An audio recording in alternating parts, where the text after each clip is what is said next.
Terkait salah satu tokoh tafsir di Indonesia yang mana beranggapan jilbab itu tidak wajib, bagaimana tanggapannya, Kiai? Saya kira kalau bilang jilbab gak wajib bukan tokoh tafsir itu. Memang di Indonesia ini ya, yang dianggap tokoh tafsir itu Dr. Quraish Shihab.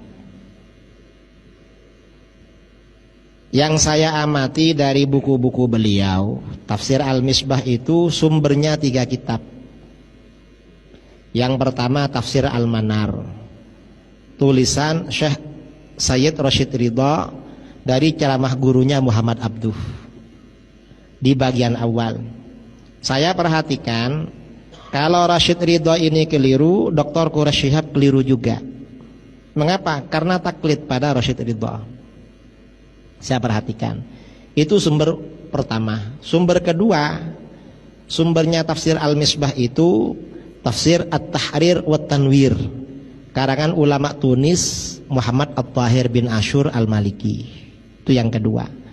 Yang ketiga, rujukannya Nalmud Durar fi Tanasubil Ayati Waswar, karangan ulama abad 9 Al-Imam Burhanuddin Ibrahim bin Omar Al-Biqai. Sumbernya dari situ. Kalau beliau dibilang pakar tafsir, ya enggak lah, wong itu hanya comot-comot aja. Ya dibanding yang enggak ngerti sama sekali, ya pakar. Tapi kalau dianggap seperti ahli tafsir yang dulu-dulu, ya enggak, hanya menulis. Dan kawan-kawan di Jakarta yang sama-sama alumni Al-Azhar banyak cerita pada saya, beliau ini jadi timnya Pak Quraish Shihab waktu menyelesaikan tafsirnya. Jadi pakai tim yang menulis. Entah apakah beliau hanya menunjukkan, menyuruh-nyuruh atau bagaimana itu. Karena banyak katanya timnya, banyak sekali timnya. Mungkin Ustaz Zulhendri atau siapa yang pernah di Mesir itu tahu. Saya soalnya cuma dengar-dengar.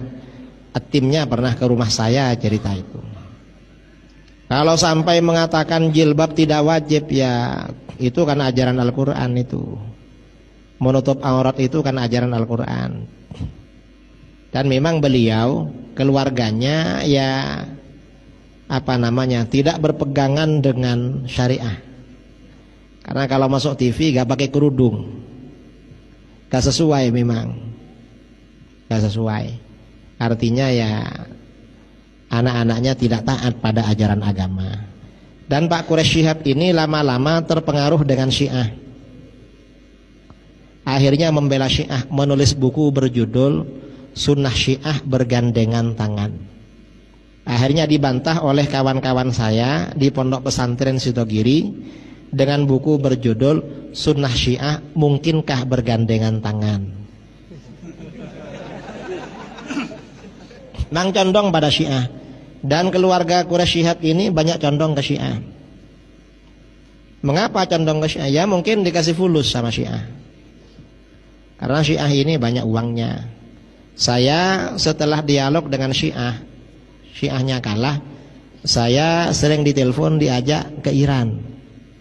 Katanya mau dibiayai, dengar-dengar mau dikasih uang saku 4 miliar. Banyak uangnya memang mereka ini. Ya gak tahulah, tapi dari bukunya itu memang yang masalah Syiah menunjukkan kalau beliau gak ngerti masalah ini. Ngertinya hanya tafsir. Kalau soal akidah, soal fikih, beliau gak ngerti sama sekali. Karena kuliahnya cuma soal jurusan tafsir yang saya baca dari bukunya. Karenanya kalau fikih ya harus belajar pada ustadz-ustadz yang pernah di pondok. Kalau gak pernah mondok, sulit memang memahami ilmu fikih. Kalau jilbab itu hukumnya wajib, saudara. Dan itu ayat Al-Quran. Di dalam ayat Al-Quran kan sangat jelas kan yang boleh dibuka dan yang harus ditutup itu apa saja. Yang boleh dibuka itu kan hanya zinah zahirah, perhiasan luar, itu orang perempuan. Perhiasan luar ya, wala yubdina zinatahunna illa ma zahara minha. Perempuan gak boleh menampakkan perhiasannya kecuali yang biasa ditampakkan. Ini ulama khilaf, yang biasa ditampakkan ini apa? Kalau Ibnu Abbas, yang biasa ditampakkan itu wajah dan telapak tangan. Berarti perempuan nggak wajib bercadar. Kalau menurut Ibnu Mas'ud, yang ditampakkan pakaian luar, wajah harus pakai cadar. Jadi seperti itu. Kalau yang seperti leher itu nggak boleh ditampakkan itu. Karena di dalam ayat wal yadribna bi khumurihinna ala juyubihin, dan pasangkan kerudung mereka pada bagian dada mereka. Kalau kerudung ini dididitkan pada bagian dada, berarti leher gak kelihatan, rambut gak kelihatan. Itu peraturannya. Jadi peraturannya jilbab di situ. Ini sebagian orang kadang-kadang pakai jilbab, cuma ya pakai kerudung aja, lalu rambutnya depannya kelihatan. Enggak boleh itu, enggak ada mazhabnya itu. Itu mazhab-mazhab modern. Apalagi yang rambutnya dibuka, itu enggak ada mazhab. Karena mengapa orang Arab itu dulu sebelum turun ayat orang Arab jahiliyah itu pakai kerudung. Kerudungnya itu ke belakang. Karena kerudungnya ke belakang, lehernya dan dada bagian atas kelihatan. Lalu akhirnya apa? Kerudung ini di dalam Al-Quran diperintahkan diletakkan ke leher dan dada bagian atas agar gak kelihatan. Itu peraturan tentang aurat. Itu di surat An-Nur. Ini masjidnya kan Masjid Raya An-Nur. Makanya perlu ya diperdalam surat An-Nur tentang kajian jilbab itu.